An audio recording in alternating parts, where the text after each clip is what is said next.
AGN, Prensa Sindical. Podcast. Dragado y balizamiento y el fin de la draga pirata. Charlamos con Hugo Godoy, secretario gremial del Sindicato del Personal de Dragado y Balizamiento. Y una de las contribuciones para esa liberación nacional tiene que ver con conquistar más derechos para los trabajadores. Y eso es lo que vienen gestando, por ejemplo, desde el Sindicato del Personal de Dragado y Balizamiento, porque se ha comenzado ya hace casi 2 años un trabajo de indagación profunda en torno a las embarcaciones de dragado que se manifiesta, como ellos lo han calificado, de manera pirata. Esto es fuera de convenio, con los trabajadores sin derechos, precarizados laboralmente. En los últimos días, esta organización sindical ha logrado que una de esas dragas pueda estar enmarcada en su convenio colectivo de trabajo, por lo cual se consiguió que aproximadamente 20 trabajadores estén regularizados y también sindicalizados. Este es un paso adelante frente a lo que ocurre en nuestro ámbito fluvial, que a veces es generalmente muy invisibilizado por todos los sectores y pareciera ser que cuando se lanzan medidas todo está coordinado y afinado.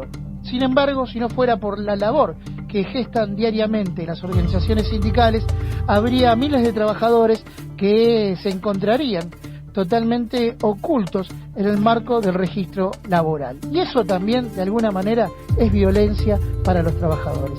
Estamos en comunicación con el secretario gremial del Sindicato del Personal de Dragado y Balizamiento. Hablamos de un compañero que tiene también ya afinidad con nosotros aquí en Puerto Base, porque ha venido hablando con nosotros de esta realidad ya desde hace tiempo. Se trata de Hugo Godoy. ¿Cómo estás, Hugo? Bienvenido a Puerto Base. Buenas tardes. Hola, muy buenas tardes, Gustavo. Para todos los oyentes también, muy buenas tardes. La verdad es que un gusto escucharte. Bueno, Hugo, ustedes han alcanzado este acuerdo con lo que consideraban como una draga pirata. Hablamos de la draga Catamarca.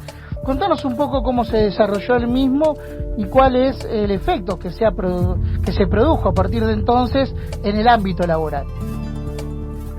Sí, como vos bien decís, Gustavo, nosotros hace tiempo que como organización sindical venimos haciendo un trabajo que demanda mucho tiempo, mucho sacrificio, porque hay que ir a buscar, primero hay que ir a descubrir dónde están estas dragas, que no hay una sola, hay mucho y pertenecen a varias empresas, pero que siempre o casualidad son las mismas que terminan tomando los trabajos casi en todos los lugares. De las que te referimos, la LP Catamarca, nosotros veníamos haciendo un trabajo de seguimiento desde el mes de noviembre del 2019, tratando de ponernos en contacto con la empresa, primero dilucidar a qué empresa pertenecía, porque te cuento que tampoco es fácil saber para qué empresa trabaja, ¿no? Y quiénes son los dueños verdaderos de estas empresas. Nosotros veníamos haciendo un trabajo desde noviembre, pero que la verdad que no habíamos podido tomar contacto, pese a que habíamos intercambiado en su momento cartas de documentos, comunicaciones telefónicas con los representantes. Nunca nos pudimos sentar con los representantes verdaderos de la empresa. Recién a partir del mes de junio de este año, donde se hizo público el trabajo y la notoriedad de esta draga, tomó mucho, se llegó a la opinión pública, ¿no? Más que nada por el tema de que había ocurrido 3 contagios arriba de la embarcación, 3 contagios de COVID-19, cuestión que nosotros veníamos denunciando, no únicamente que no trabajara bajo un convenio colectivo de trabajo, sino que veníamos trabajando de la forma totalmente precarizada que lo venían haciendo los compañeros, y también habíamos hecho la denuncia con la total falta de seguridad y la falta de protocolo en la instancia que estábamos en el medio de esta pandemia. Esto se hizo público las denuncias del sindicato empezaron a sentirse con mucha mayor fuerza, tal es así que el Ministerio de Trabajo de la Nación se vio obligado ante la denuncia del sindicato a hacer una inspección, donde por suerte contactó todas las denuncias que veníamos nosotros realizando ya desde el mes de noviembre. Esto llevó varias reuniones, varias audiencias en el Ministerio de Trabajo, y como vos decías, se llegó a un acuerdo el 10 de septiembre, pudimos firmar un convenio colectivo de trabajo, pero para que lo entendamos, el convenio colectivo de trabajo no solamente tiene una reivindicación, una connotación salarial, no es únicamente reivindicación salarial, sino que hace visualizar a los trabajadores, salen de un estado totalmente de precariedad para pasar a ser trabajadores formales, y bajo un convenio donde no únicamente le da un buen salario, sino que también le da la cobertura de seguridad, le da ropa de trabajo, le da vacaciones, tiene una paritaria que se la discute el sindicato por año, no aumentos como estas empresas vienen acostumbrando a darlo como se les antoje y de acuerdo al gaucho el homenaje, como decimos nosotros, ¿cierto? Para nosotros es muy importante lo que se logró, más hoy en medio del contexto que está en nuestro país, en el medio de una pandemia, pero como te decía antes, esto requiere de un trabajo muy muy grande de la organización, de seguimiento, de tiempo, y desgraciadamente el que está esperando, el trabajador que está en estas embarcaciones, es el que más desesperación tiene, porque es el que está esperando hace mucho tiempo que lleguen este tipo de reivindicaciones, ¿no?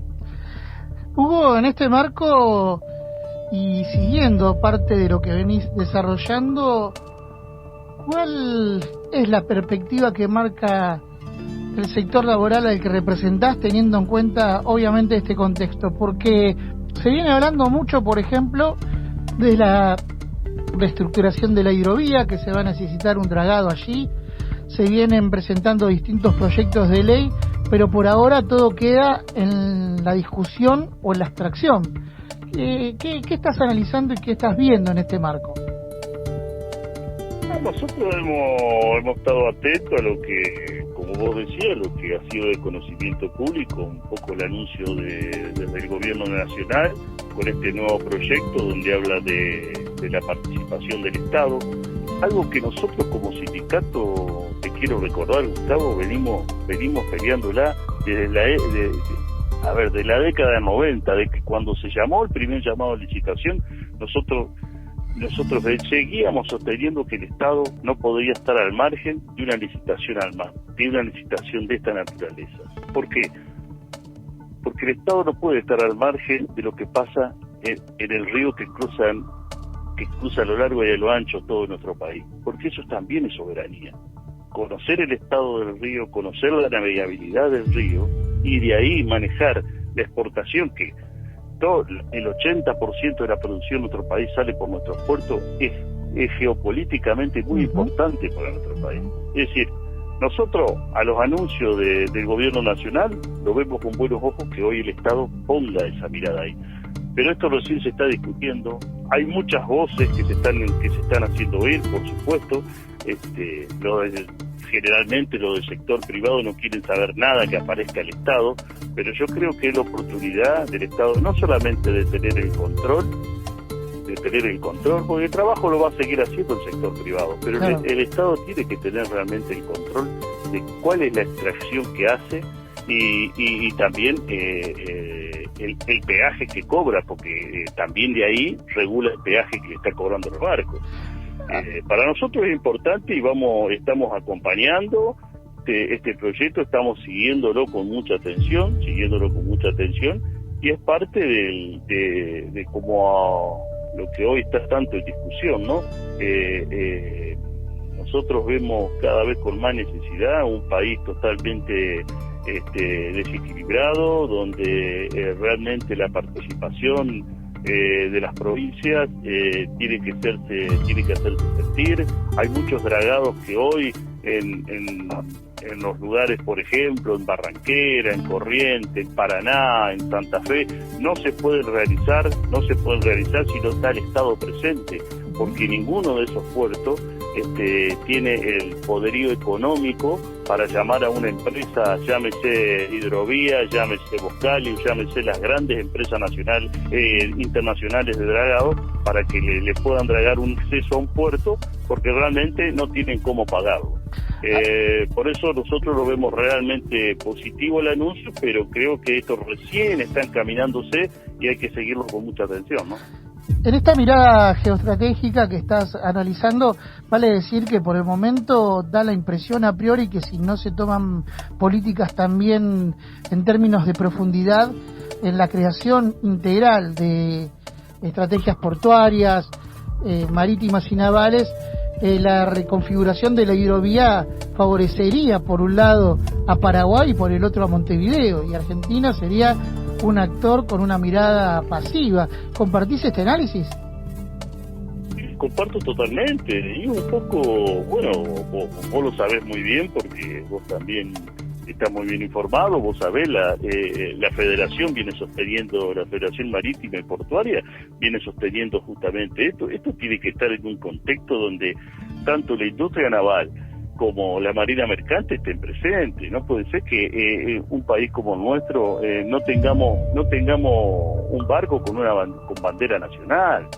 Nosotros somos meros espectadores del río, viendo a la gran flota paraguaya cursar nuestro río, ¿no? Pero no vemos ningún barco con bandera argentina. Eso también, por eso todo este tema, yo digo de que en buena hora que se discuta, en buena hora que realmente esto empiece a estar en el radar, porque si queremos crecer como país, el desarrollo de los puertos es fundamental, Gustavo, vos lo sabés, es fundamental el desarrollo de los puertos, no únicamente con infraestructura, no únicamente con dragados, sino que todo lo que conlleva al trabajo del puerto es fundamental para el desarrollo de nuestro país, ¿no? Hugo, por último, sin los trabajadores tampoco puede haber desarrollo en la infraestructura de la industria naval, marítima y portuaria.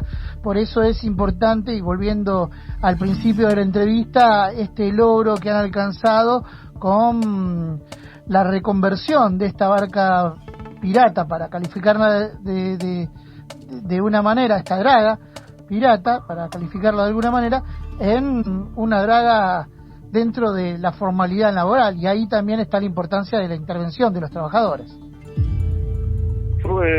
Es fundamental, Gustavo, y yo creo que es importante también que la empresa, y después que nos pudimos sentar con la empresa entendió también, a ver, es una empresa con una draga, pero con una draga de bandera argentina, y nosotros apostamos a eso. Queremos que haya muchas más empresas de dragadoras con bandera argentina. Creemos que es necesario, creemos que tenemos que dar una pelea justamente con eso, y nosotros somos los primeros que vamos a estar codo a codo al lado de las empresas apostando a esto. Pero también los empresarios nuestros tienen que entender que no puede haber trabajadores de primera y de cuarta. Hay una sola clase de trabajador, y eso lo tienen que entender nuestros empresarios, cosa que hace mucho tiempo vienen haciendo realmente lo que quieren, y que por ahí se encuentran con organizaciones, gracias a Dios, como la nuestra, que también sabemos cuándo hay que patear el tablero para defender los derechos de los trabajadores, que en definitiva son los compañeros que nos acompañan y nos votan todas las veces, ¿no? Hugo, te agradecemos, como es habitual ya, estas palabras aquí en Palabra Sindical, en Puerto Base, analizando las políticas y el avance que tiene el sindicato en función de otorgar derechos a sus trabajadores. Gracias. Muchísimas gracias a vos, Gustavo, un fuerte abrazo para todos ahí en la radio, y gracias fundamentalmente a Puerto Base, porque siempre está en el lugar de los hechos, siempre nos está acompañando, así que un agradecimiento y un abrazo muy fuerte para todos los compañeros que laburan y ponen el hombro así todos los días. Muchísimas gracias. Abrazo grande a la distancia. Así escuchábamos al secretario gremial del Sindicato del Personal de Dragado y Balizamiento aquí en Puerto Base. AGN, Prensa Sindical, Podcast.